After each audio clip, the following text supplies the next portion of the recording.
Assalamu alaikum wa rahmatullahi wa barakatuh. Welcome everyone to our latest video tutorial. In this tutorial, we are going to show you how to create a discussion forum in Blackboard.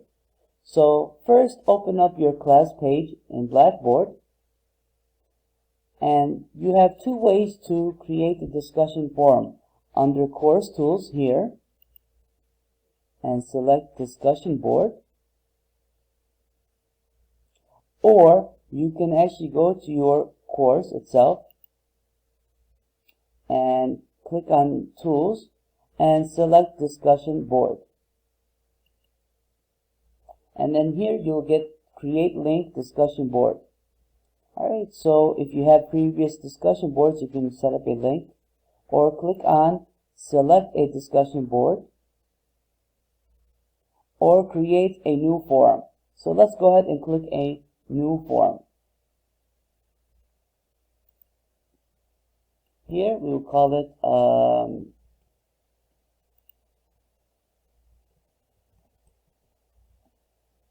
alright, demo forum. You can type in the description.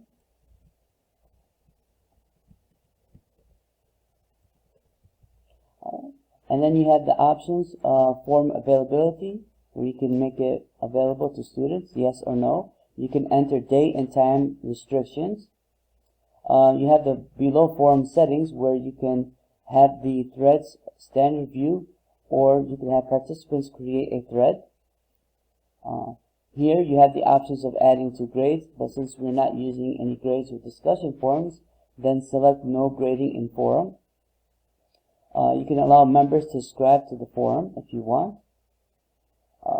Here you can allow the participants, the students, to post anonymously, or you can allow the author to delete their own posts or edit their own posts, or members can create new threads or allow file attachments and so on. So you can select the settings that you want. Here you can add post tagging or allow members to rate posts if you like, and then click on Submit.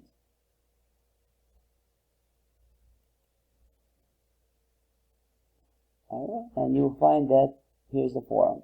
Okay, so select it and click Next if you want to edit your settings again.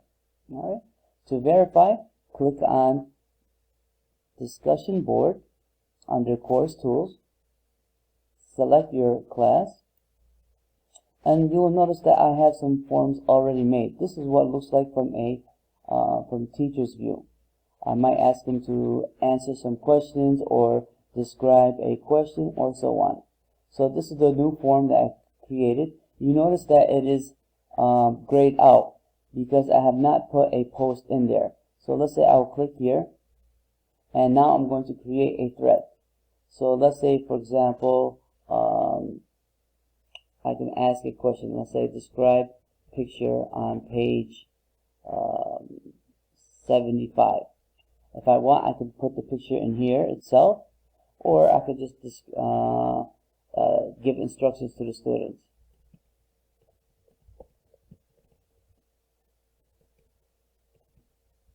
For example, I can add an attachment or file if I want, and then click Submit. Alright, there you go. You'll see that 0 unread posts and replies because I just started the post. So all the students would have to do is just click on reply, and then they can enter their response. Alright, so I'll show you a sample that I have already. For example, describe a picture, and the students can describe here. I can see how many students who replied, who sent posts, and so on. So here, describe a picture, and these are the students' responses. Alright, and then you as a teacher, if you want, you can reply to it, you can email them, you can edit, you can delete it, and you can quote it. So a really nice tool that if you want to use within your class, that can be used as writing also, as a support. Alright, so again, let's look at it from a student view. So let's click on Student Preview. Students will go to this option right here. Again, if you need to see what it looks like in English, click translate and discussion board, and there you go. Students can come here and they can click on the form that they need to reply to. Alright, so let's exit the preview. So this concludes how you can create a discussion forum in your class. Alright, thank you for watching, and I hope this was beneficial. Assalamu alaikum wa rahmatullahi wa barakatuh.